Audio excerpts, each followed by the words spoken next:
In the farthest corner of the galaxy, among calm star systems and ancient worlds, the Virilan Union had enjoyed peace for over 2,000 years. This great alliance of alien civilizations had moved past war and conquest, choosing instead to preserve knowledge, culture, and harmony across the stars. On one of their most sacred worlds, Arkhala Prime, sat the Grand Archive, a mountain-sized structure filled with everything the Virelans had learned since joining together. Inside its quiet halls, lit by soft blue lights and watched by silent drones, were objects older than memory. One of these was a collection of black, glassy stones found long ago on a dead planet near the edge of explored space. The stones, carved with symbols that didn't match any known language, had been dismissed as relics from a long-extinct species, perhaps a civilization that never even made it to space. For years they sat untouched, considered unimportant by most scholars, but one archaeologist, Treendal, thought differently. She was young by Virilan standards, always asking questions others didn't want to answer. And lately she had become obsessed with the stones. After years of study, Treen finally cracked the first part of the code. The runes were warnings, not stories, not rituals. Warnings.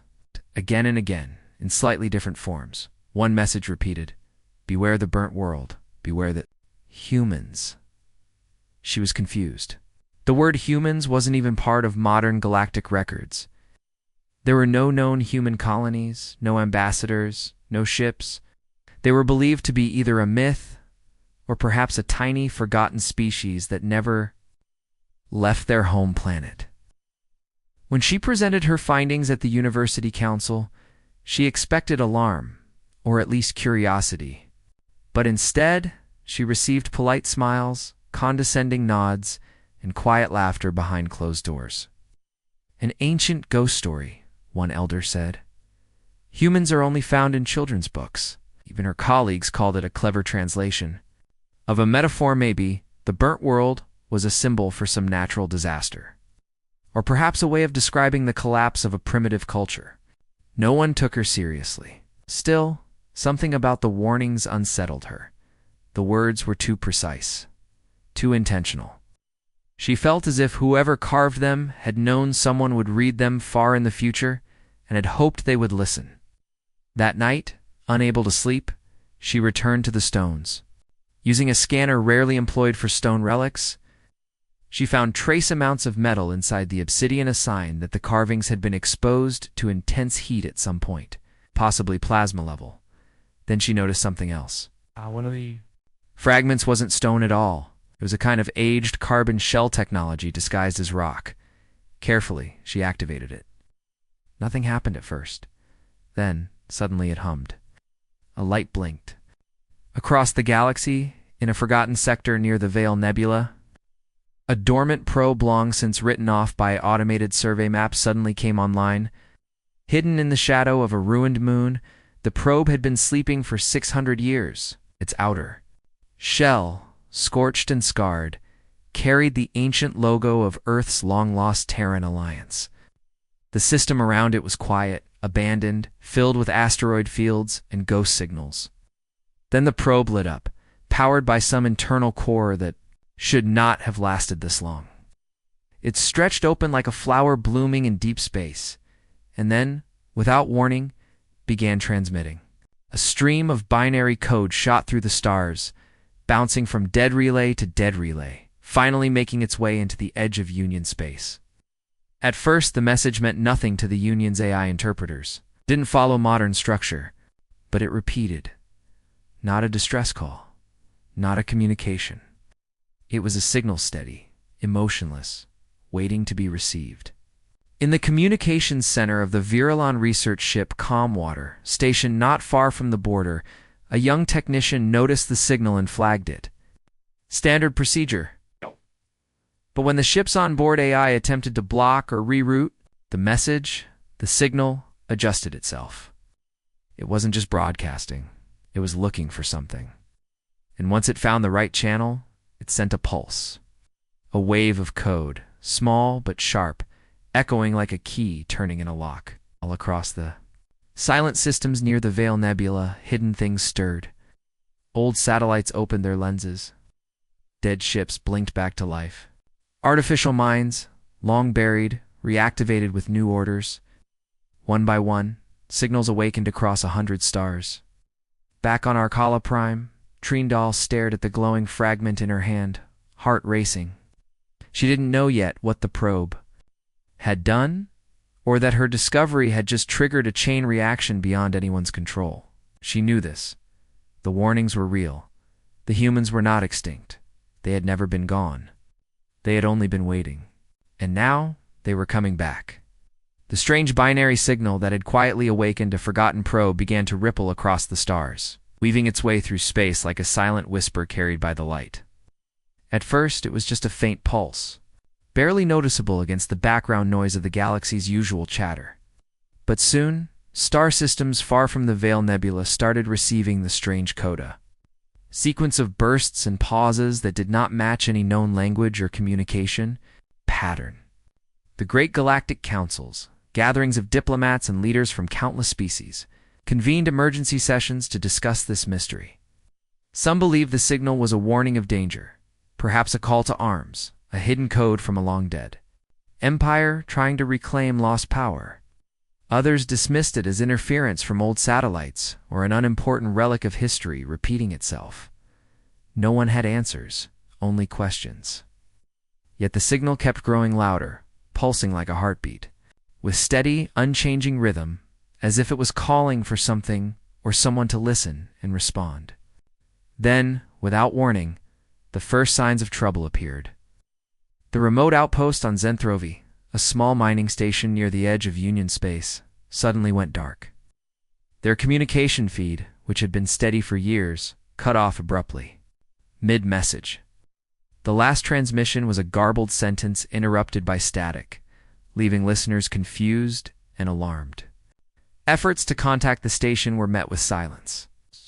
No distress calls, no warning signals, no signs of attack, just nothing.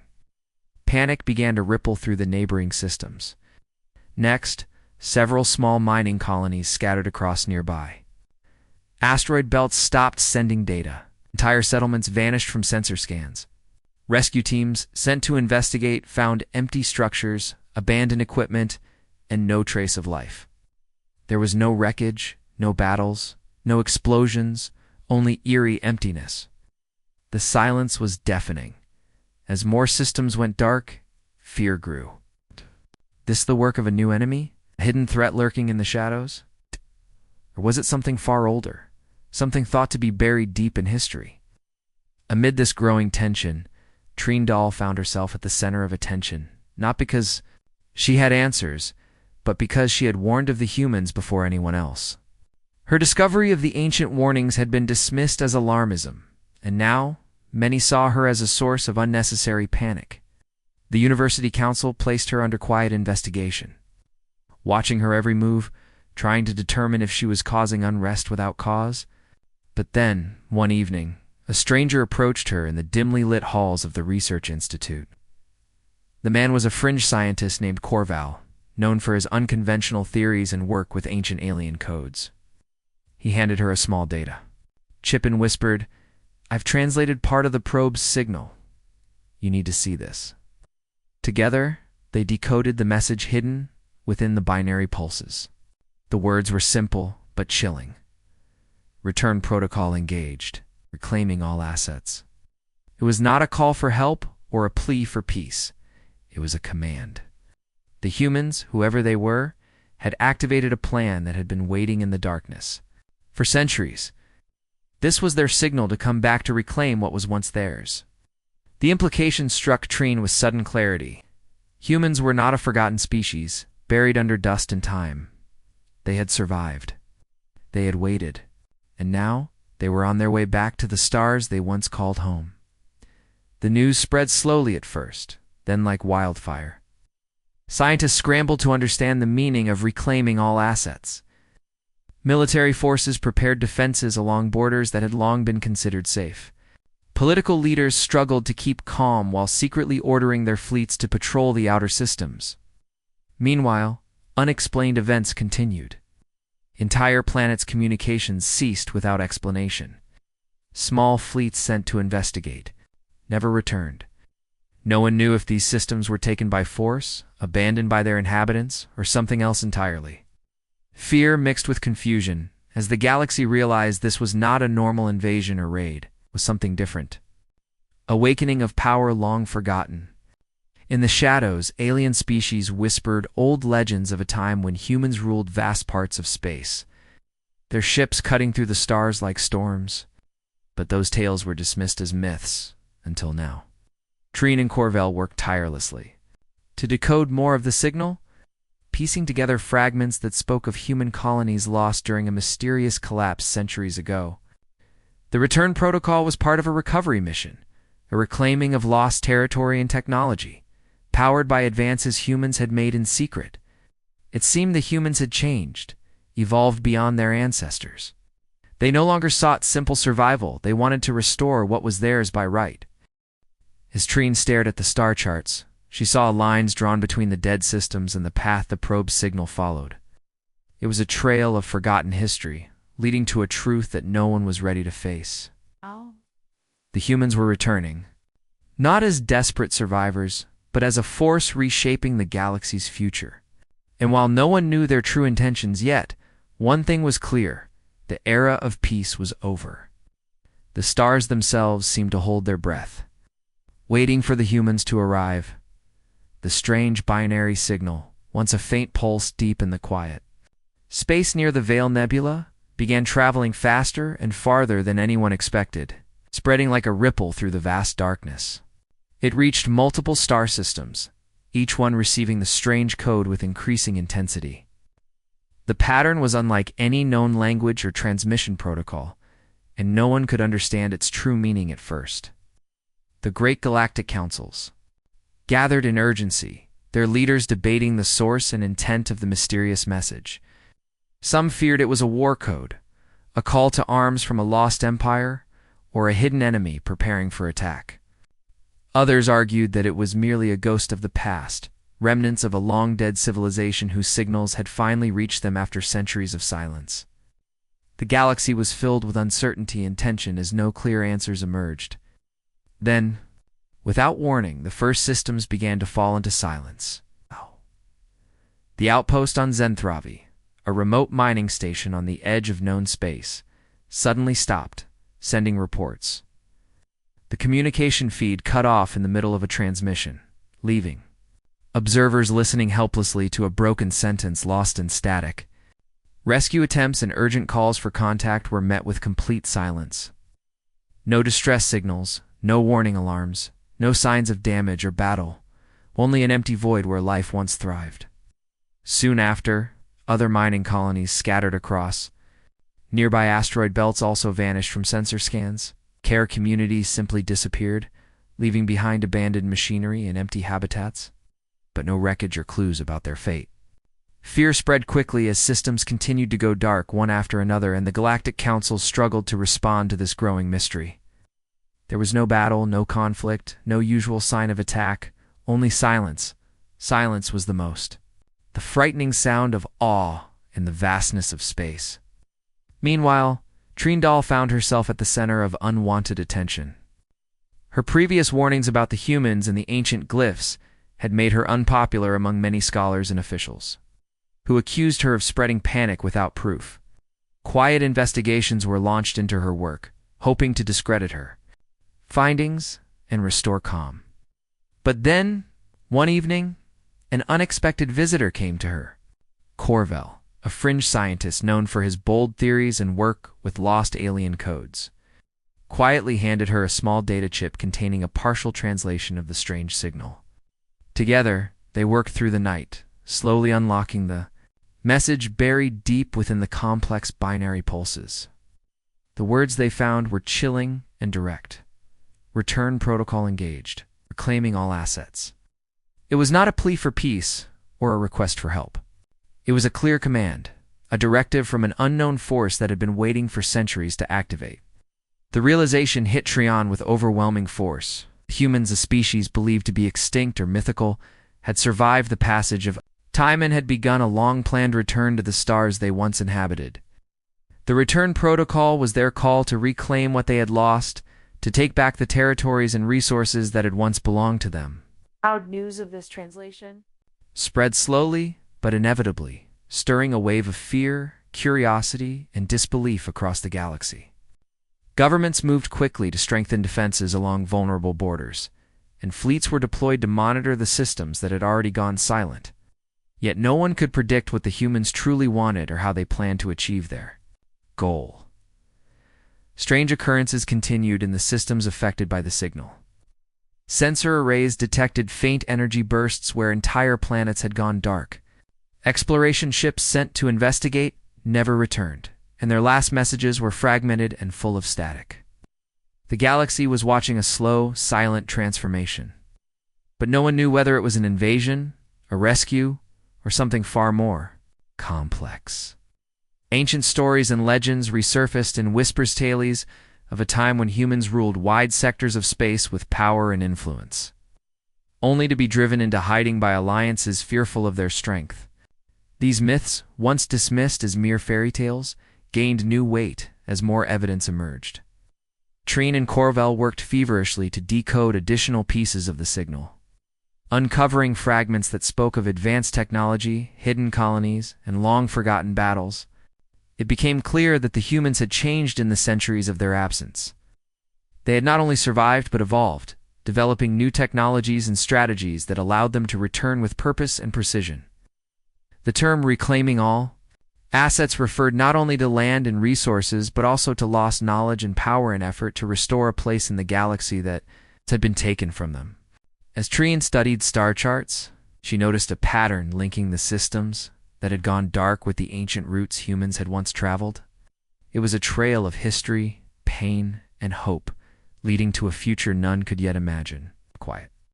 Steady pulse of the signal was not just a warning but an awakening, a herald of change that would reshape the balance of power in the galaxy. The Virulent Union and all other civilizations watched and waited, uncertain of what would come next.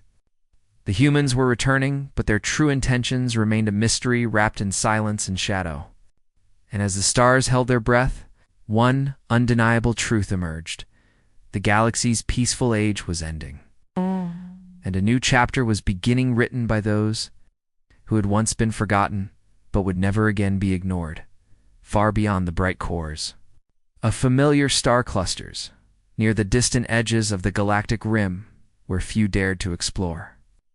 A fleet emerged suddenly and without warning. These were not the shining banners of known alliances or the carefully announced arrivals of trading convoys.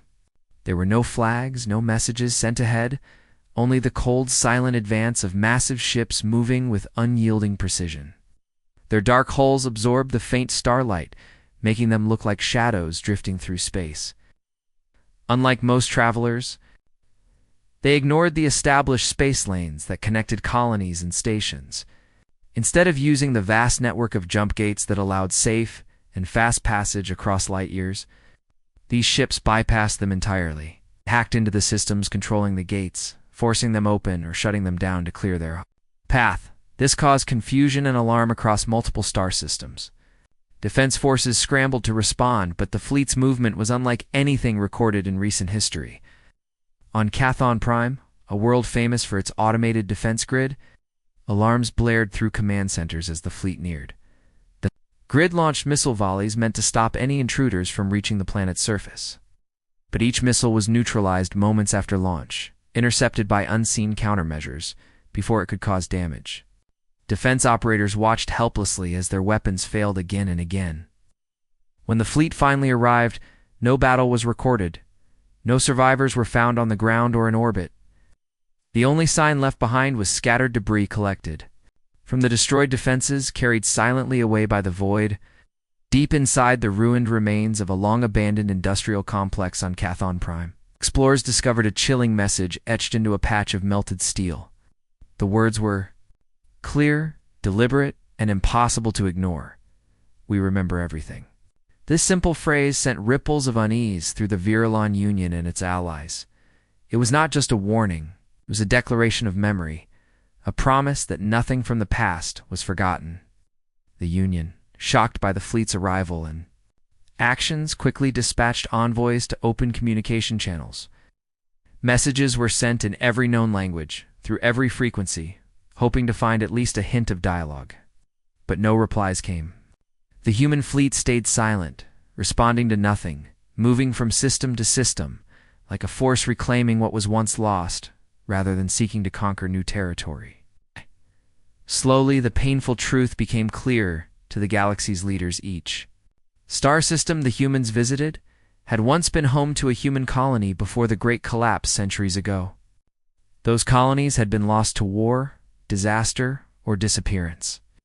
Now, the descendants of those who had vanished were returning, not as refugees or survivors, but as a transformed civilization.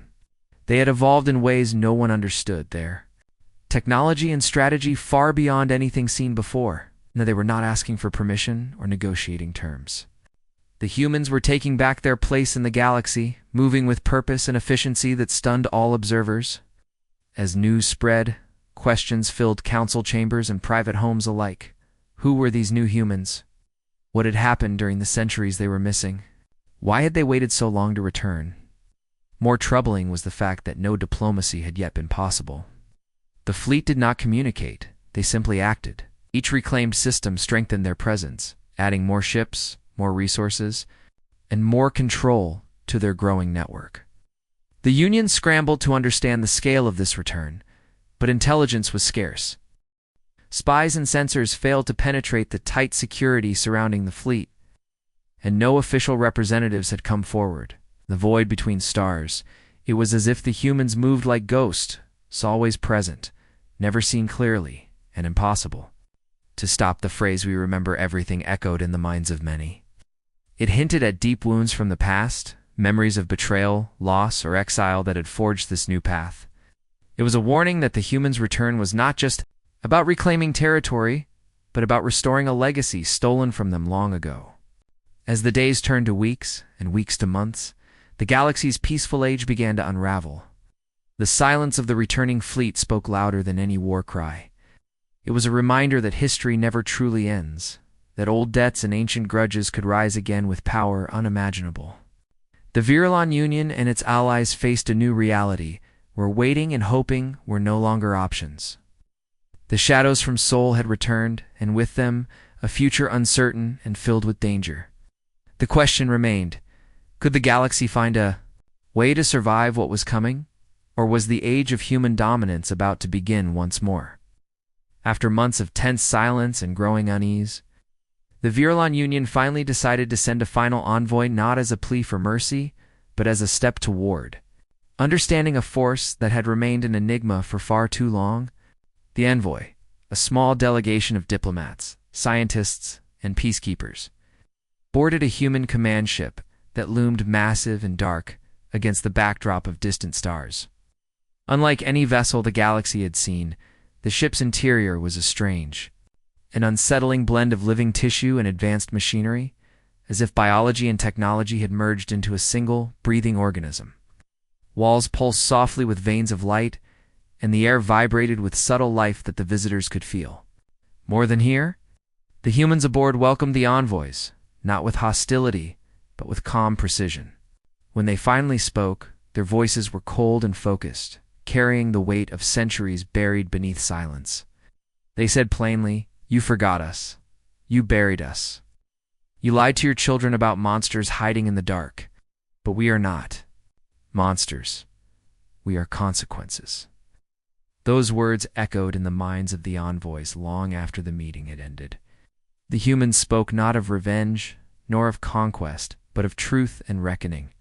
Their message was clear. The galaxy had pushed them away, erased their existence from history, and painted them as threats to justify their disappearance. Now, those shadows from the past had returned, not as villains, but as the natural results of years of neglect and fear. The humans were consequences shaped by pain and abandonment, but also by resilience and evolution. The envoy returned to the Union with a proposal that shook the foundations of everything the galaxy believed. It was not a demand for war or submission, but a call for surrender not of people, but of old lies and forgotten histories. The humans wanted the Union and all allied civilizations to admit the truth of the past, to stop hiding the real story of the Great Collapse and the role they had played in it. They demanded a restructuring of power, a new order where humans were no longer exiled or feared, but integrated and respected as a central part of galactic civilization. This was not a simple request. It was an ultimatum with a clear warning. Those who resisted the humans' return, refused to acknowledge their place in history, risked the same fate as the vanished colonies' disappearance into silence and oblivion. The galaxy faced a choice between embracing this new reality or being swept aside by it. News of the envoy's message spread quickly, stirring a mix of fear, hope, and anger among countless species. Some saw the humans as conquerors, disguised by calm words, others as victims reclaiming their stolen legacy. The Union's leaders debated fiercely, weighing the price of resistance against the possibility of peace. Slowly, the galaxy began to listen. Old secrets were brought into the light, dusty archives opened, and histories rewritten. The painful truth emerged: humanity's fall was not simply a tragedy, but a consequence of fear and betrayal by those who now held power. As the Union acknowledged the past, tentative steps toward cooperation began. Humans shared technology, knowledge, and stories of survival from the shadows. They revealed new ways of thinking, blending biology and machine in ways others could barely imagine. The galaxy, once fractured by fear and ignorance, started to heal slowly and unevenly. Humanity was no longer a forgotten myth or a hidden threat, but a vital force shaping the future. And as the stars watched silently, a new chapter in galactic history was written, one where humans and aliens would live together in a fragile balance. Their shared past a reminder of what happens when fear blinds those who should listen. The era of denial ended, and humanity began again not as monsters, but as consequences, as survivors, as hope. The dark silence that had spread through the galaxy was replaced by cautious conversation, and a sense that maybe, just maybe, a better future was possible. Yet beneath the calm, a quiet question lingered. Would the galaxy be ready for what humanity truly was? The answer was still out there, waiting among the stars.